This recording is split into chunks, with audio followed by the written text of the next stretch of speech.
এদিকে ছাত্র জনতার আন্দোলনে নিজের এলাকা নারায়ণগঞ্জে অস্ত্র হাতে প্রতিরোধে নেমেছিলেন সাবেক এমপি শামীম ওসমান। গণ আন্দোলনের দুদিন আগেও দলের কার্যালয়ে প্রকাশ্য দেখা যায় তাকে। গেল ৫ আগস্ট ছাত্র জনতার বিপ্লবে আওয়ামী লীগ সরকার পতনের সূচনা হলে তাকে আর প্রকাশ্য দেখা যায়নি। ইতিমধ্যে সাবেক এই এমপির বিরুদ্ধে একাধিক হত্যা মামলা হলেও তাকে খুঁজে পাওয়া যায়নি।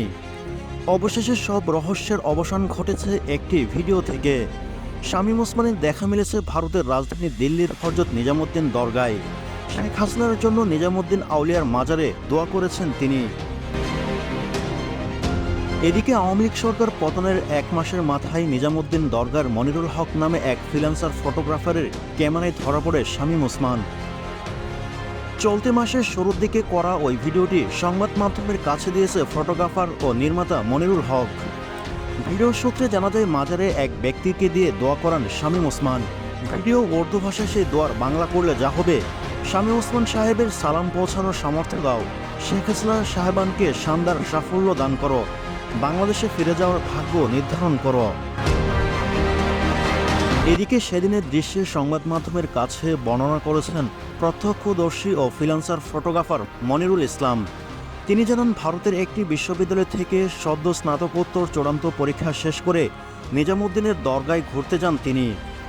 এ সময় হঠাৎ বাংলাদেশ শব্দ শুনে তাকান ওই ব্যক্তি। বাংলাদেশের নাম উচ্চারণ করে দোয়া করছেন তিনি। আর তখন সঙ্গে সঙ্গে মোবাইলের ক্যামেরা চালু করে ভিডিও ধারণ করতে শুরু করেন তিনি। ফ্রিল্যান্সার মনিরুল জানান, তিনি সেখানে শামীম ওসমানকে দেখেই অবাক হন। ওই সময় শামীম ওসমানের সঙ্গে তার পরিবারের সম্ভবত আরও ৩-৪ সদস্য ছিল। পরে তিনি শামীম ওসমানকে অনুসরণ করতে থাকেন।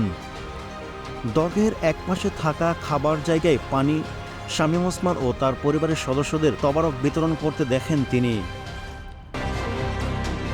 ছাত্র জনতার গণ অভ্যুত্থানে গত ৫ আগস্ট প্রধানমন্ত্রীর পদ থেকে পদত্যাগ করে ভারতে পালিয়ে যান সাবেক প্রধানমন্ত্রী শেখ হাসিনা। এরপর আওয়ামী লীগের অনেক নেতা ও এমপি মন্ত্রীরা গোপনে দেশ ছাড়েন।